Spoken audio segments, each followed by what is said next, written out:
In this final episode on deployment, we look at the growing market for hosted voice or hosted unified communication services. In the previous episodes, we've looked at how the customer may want to implement a do-it-yourself solution. Once installed, some of these may be managed by the customer themselves.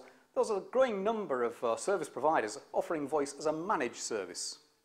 In the case of a managed service, the physical deployment looks the same as the ones we've already described, but the customer pays for someone to manage some or all of the assets.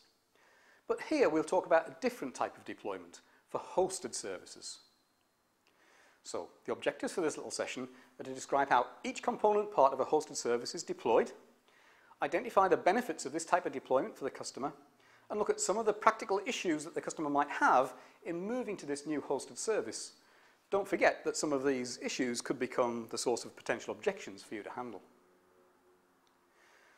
Okay, based on our example of a multi-site centralized deployment, we'll see the same fundamental building blocks as before.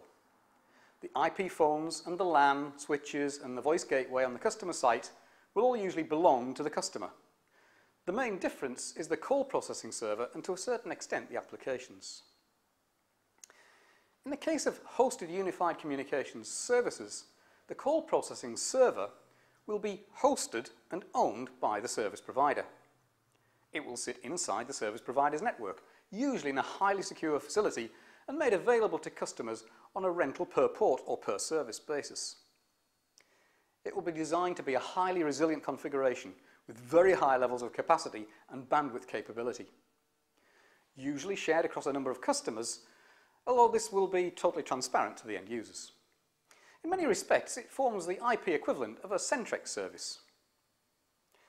Likewise, the applications can be deployed in the service provider's network to deliver services such as single numbering systems, unified messaging, business continuity for voice, and so on.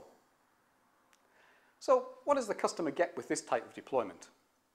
Well, the main benefit is that, first of all, they don't need to tie up any of their capital in a large part of the voice infrastructure. This helps them spread the costs and improve their cash flow. Secondly, it reduces the risk of investing in new technologies. And third, they don't need to have so many expensive trained resources to support the network. This in turn reduces their operating costs. But there are some practical considerations. There may well be some political resistance to change, especially where there's a large team of existing support people for the customer's voice network. There may also be a feeling of loss of control. So if you're selling a hosted service, you need to be sensitive to these issues and be careful about how you approach the customer's organization. You may even need to revise your contact strategy to reflect this new approach. So let's summarize. With a hosted service, the same building blocks make up the solution, but the call processing server will be a carrier class system capable of supporting many customers, provided as a rented resource. The customer doesn't need to worry about the capital costs for much of the hosted solution, and as a result, their cash flow will be improved by this pay-as-you-go model. So, if you have a hosted voice proposition in your sales toolkit, take another look at your customer and their plans for migrating to unified communications. Take some time to review your contact strategy and structure a sales call to explore this option with them.